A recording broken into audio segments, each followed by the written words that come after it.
One student went missing during her spring break. Hear what wellness educators say about safety.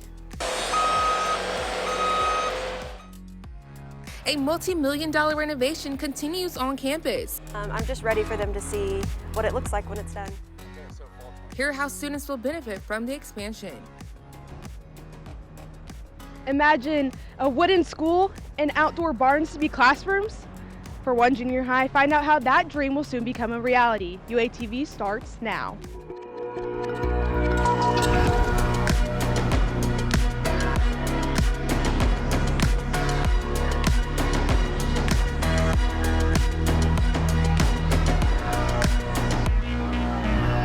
Welcome to this Tuesday night edition of UATV. I'm Jayani Moore. And I'm Jackson Ward. Thanks for joining us. A 41-year-old man died in a shooting this past Saturday in Rogers. Yesterday, 3 teens faced capital murder charges regarding the shooting. The Benton County Prosecuting Office first declared Jared Stiles, Amy Manduhano, and Eileen Roca as juveniles. The state decided to charge all 3 teens as adults. And spring break for U of A students begins next weekend. And a tragic situation involving a student spring break trip leaves some campuses concerned. Here at the U of A, a spring break safety event took place today from 11 to 2. One wellness educator urges students to make the right decisions. If you're going somewhere you don't know, make sure you're with another person constantly. Make sure your phones are charged. If not charged, make sure you keep a portable battery. Mia also urged students to stay hydrated, and if you're in an unknown area, keep a friend close at all times. As students prepare for spring break, safety should be a top priority, especially when it comes to alcohol consumption. University of Arkansas police are reminding students of the dangers of overdrinking and how to stay safe. Reporter Bill Norton joins us live with more. Right now, I am at the Union Mall, where earlier today there was a spring break resource event where a bunch of campus organizations came together to share tips for spring break.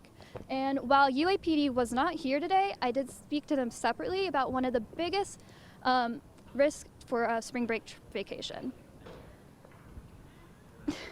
UAPD highlighted the dangers of excessive drinking. Overconsumption can lead to serious health risks, especially when students are unfamiliar environments or without a support system during spring break. Whether students are traveling local or staying local, this is one of the biggest dangers for spring break. Unfortunately, one of the things that we hear about every year is somebody who has overconsumed and then they get sick and they actually choke on their own vomit or emesis, and it can be a life-threatening emergency.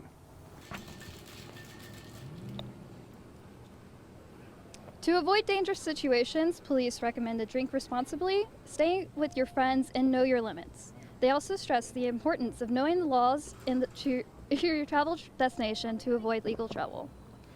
UAPD encourages to have a plan before you start drinking, always stay with your friends, and seek out medical assistance if needed. Stay safe over spring break. This is Belle live for UATV. I'm Belle Norton.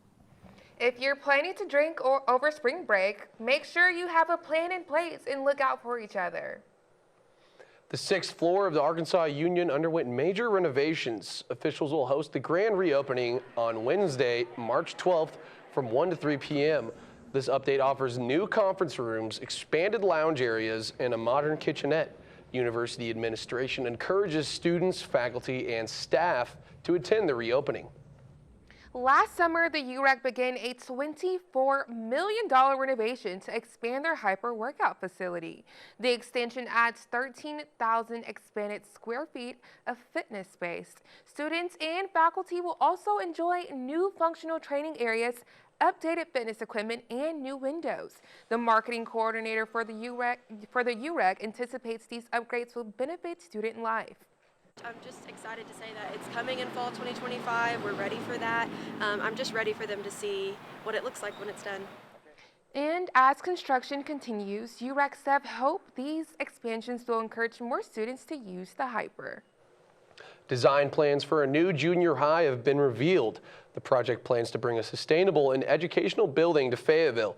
UATV's Lauren Burgess is live at the site with a story on how agriculture is going to be incorporated in this new school.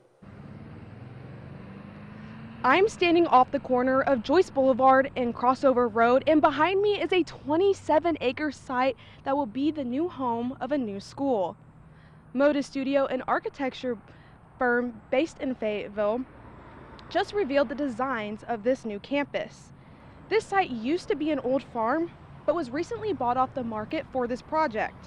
Now Fayetteville Public Schools and Moda Studio are teaming up to incorporate sustainable designs like natural lighting and mass timber to create a school where all can thrive. People, students, teachers, staff, anyone, you respond to the environment you're in. If it's an inspiring place, if it's nice, it's well lit, it's welcoming, you feel safe, teaching and learning flourishes. At the old farm, there are 2 historic barns. These barns will be repurposed and used, one as an outdoor classroom and the other as a greenhouse to preserve Fayetteville's agrarian heritage. The old Woodland Junior High will not go to waste. It will transition into a new middle school. Now imagine this with me. Behind me, a 160,000 square foot, 3-story building that will accommodate up to 900 students. Reporting live for UATV News, I'm Lauren Burgess. Thank you, Lauren. And construction starts this summer and is scheduled to be finished before the 2027-28 academic year. A program on campus helps students build their own brand with diverse range of products. Hear how this program can benefit entrepreneurs on campus.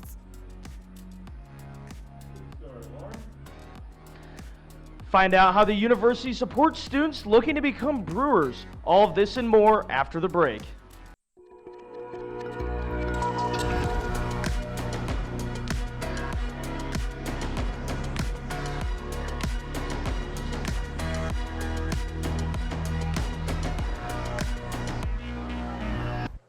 Northwest Arkansas has seen rapid growth in population and new businesses in recent years.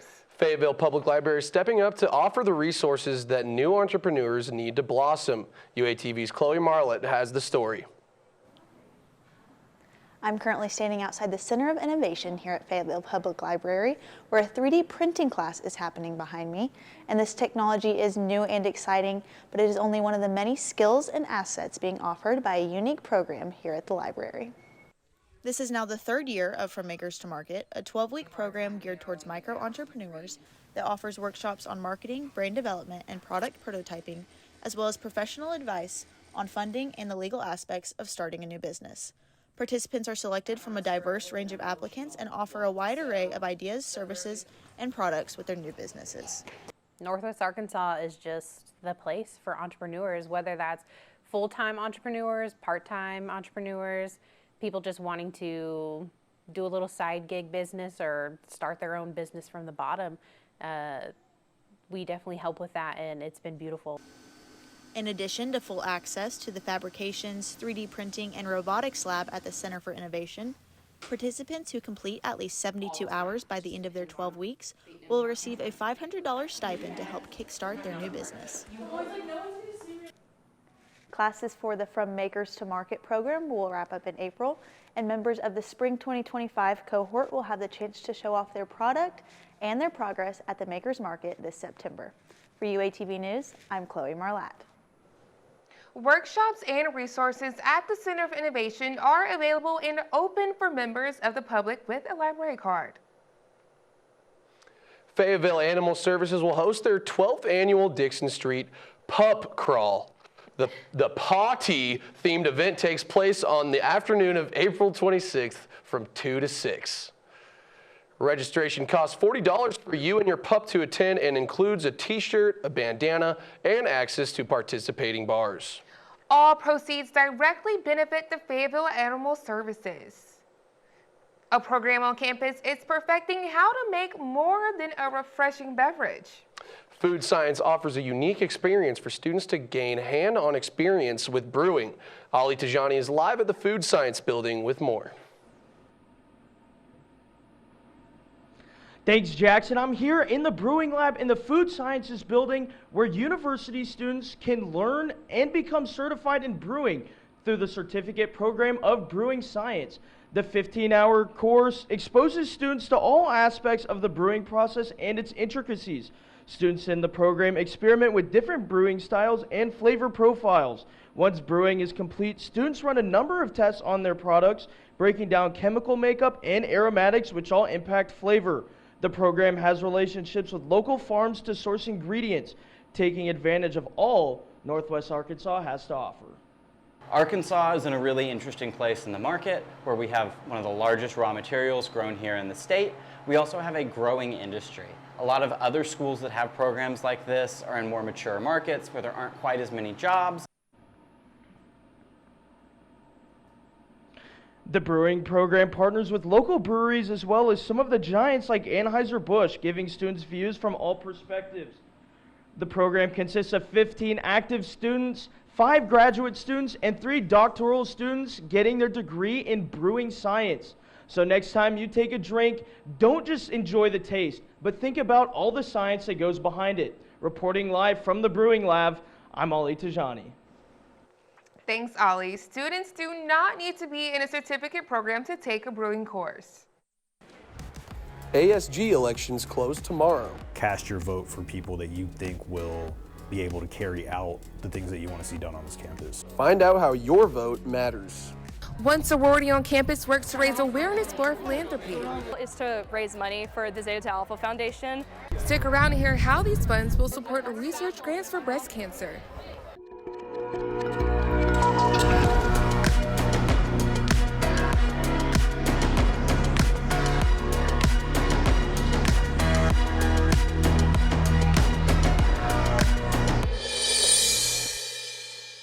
Elections for the university's Associated Student Government continued this week.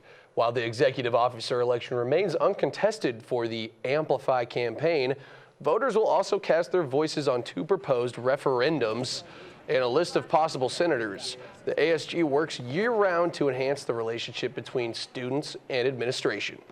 People don't necessarily understand how much of a role ASG plays in carrying out like their desires, their initiatives, their thoughts, ideas, etc. Right? Like ASG is a bridge between students and admin. For students looking to cast their votes, the ballot closes tomorrow, March 12th at 4 p.m. Zeta Tau Alpha hosted a kickoff event yesterday to raise awareness and money for their philanthropy, breast cancer awareness and education.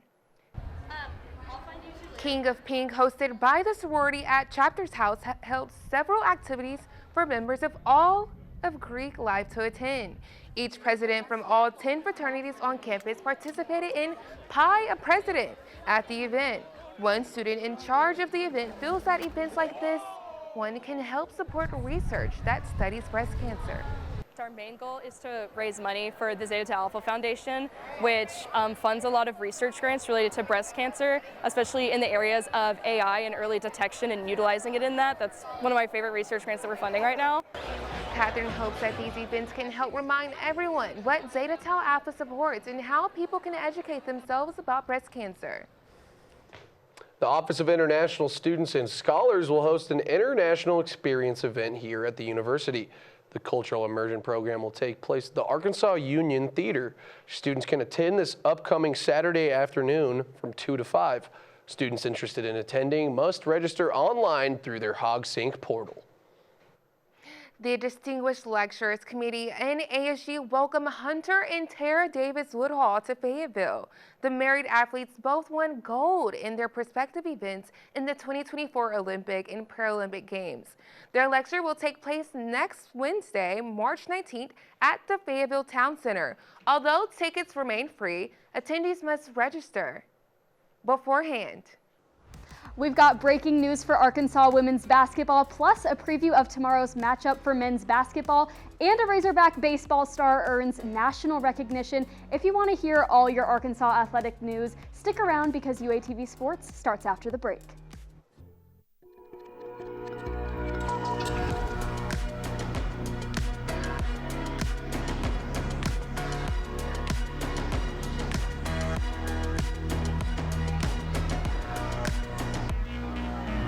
Welcome back to UATV Sports, the destination for all things Arkansas athletics. I'm Maddie Terrell, and to avoid any buzzer beater, we've got to get started.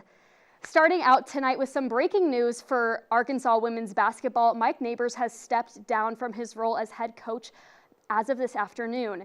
Neighbors was hired for the 2017 to 2018 season and just finished his 12th season in the head coach position for Division I basketball. During his time at the U of A, he went 148 and 114 with 6 winning seasons and 6 postseason appearances. The Arkansas native shared that he got to fulfill his lifelong dream of coaching here and was honored to be the coach for even one day, let alone the 2,898 days that he held the title. We'll be sure to keep you posted on what goes on with that head coach hunt. Now, on the men's side of basketball, the team will play the 16 in the SEC South Carolina Gamecocks tomorrow at noon. The Hogs faced the Gamecocks just 11 days ago, where they fell to South Carolina 72-53. So what does this mean for the Hogs? Well, thankfully, they have won 4 of their last 5 games, putting them at the number 9 seed for the SEC tournament.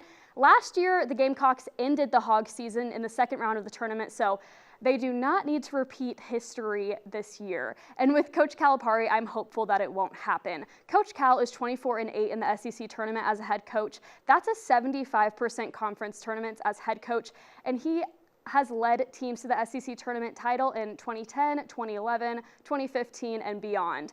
And the Hogs took home the title for the SEC tournament in 2020. Making threes and cleaning up deep shot accuracy will be crucial in this rematch against South Carolina. You can watch the game tomorrow at noon on the SEC Network. Now, hopping over to baseball, the Hogs are currently playing the UCA Bears at home, and I got too busy that I forgot to check the score, but the game kicked off at 6 tonight and was the first night game of the season. And I'll be heading straight to Baumwalker after this show. Arkansas is currently ranked 3 and have won 15 consecutive games for midweek games. Arkansas infielder Wahiwa Aloy has been named Perfect Games National Player of the Week during this team's perfect 5-0 week. The shortstop had 5 multi-hit games and 3 multiple RBI performances, and he's no stranger to honors, and he has received his second SEC Player of the Week title. So here's to hoping he can keep that same energy up coming into SEC play this weekend on the road in Oxford, Mississippi, where the Hogs will take on and hopefully take down the Ole Miss Rebels. Now, that's all the time we have for today. I'm Maddie Terrell. UAV Sports will be back tomorrow, but for now, stick around for more news after the break.